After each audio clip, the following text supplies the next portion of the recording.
ലോകം കാത്തിരുന്ന ചരിത്ര നിമിഷം.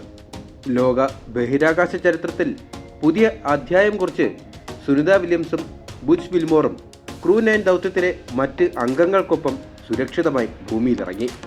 മെക്സിക്കോ ഉൾക്കടലിൽ ലോകത്തിന്റെ നെഞ്ചെടുപ്പ് കൂട്ടി സുനിത വില്യംസും കൂട്ടരും പറന്നിറങ്ങിയത് സിനിമയെ വെല്ലുന്ന കാഴ്ചാനുഭൂതിയായി. ഡ്രാഗൺ ഫ്രീഡം പേടകം സുരക്ഷിതമായി കടലിലിറങ്ങിയതിന് പിന്നാലെ പേടകത്തിന് ചുറ്റുമെത്തിയ ഡോൾഫിൻ കൂട്ടം അത്ഭുത കാഴ്ചയായി. പേടകം വീണ്ടെടുക്കുന്നതിനായി റിക്കവറി ബോട്ടുകൾ ശ്രമം നടത്തുന്നതിനിടയിലാണ് ഡോൾഫിനുകൾ എത്തിയത്.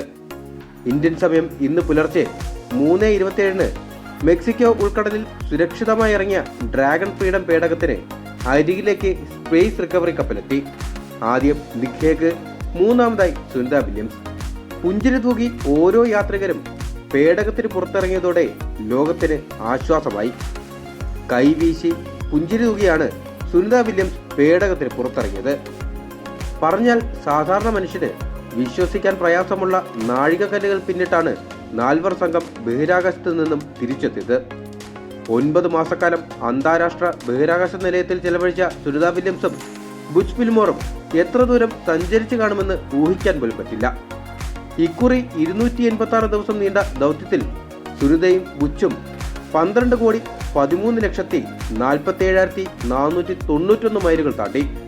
ഭൂമിയെ 4,576 തവണ വലയം വെച്ചു.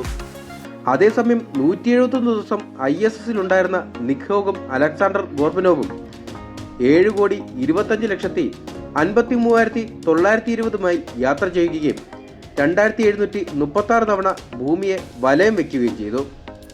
ഇതാദ്യമായായിരുന്നു ഗോർബനോവ് ബഹിരാകാശ യാത്ര നടത്തുന്നത്.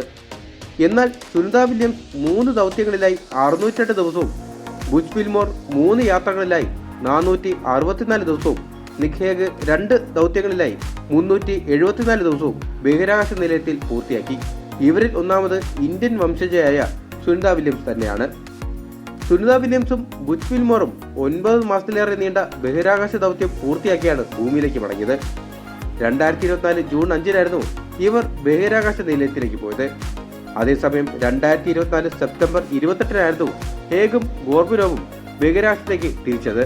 ഫ്ലോറിഡയിലെ ജോൺസൺ സ്പേസ് സെന്ററിലാണ് ഇനി ഈ ബഹിരാകാശ സഞ്ചാരികൾ കഴിയുക.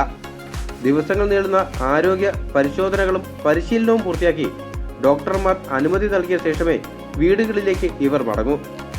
45 ദിവസം ബഹിരാകാശ സഞ്ചാരികൾക്ക് റീഹാബിറ്റേഷൻ സമയമാണ്.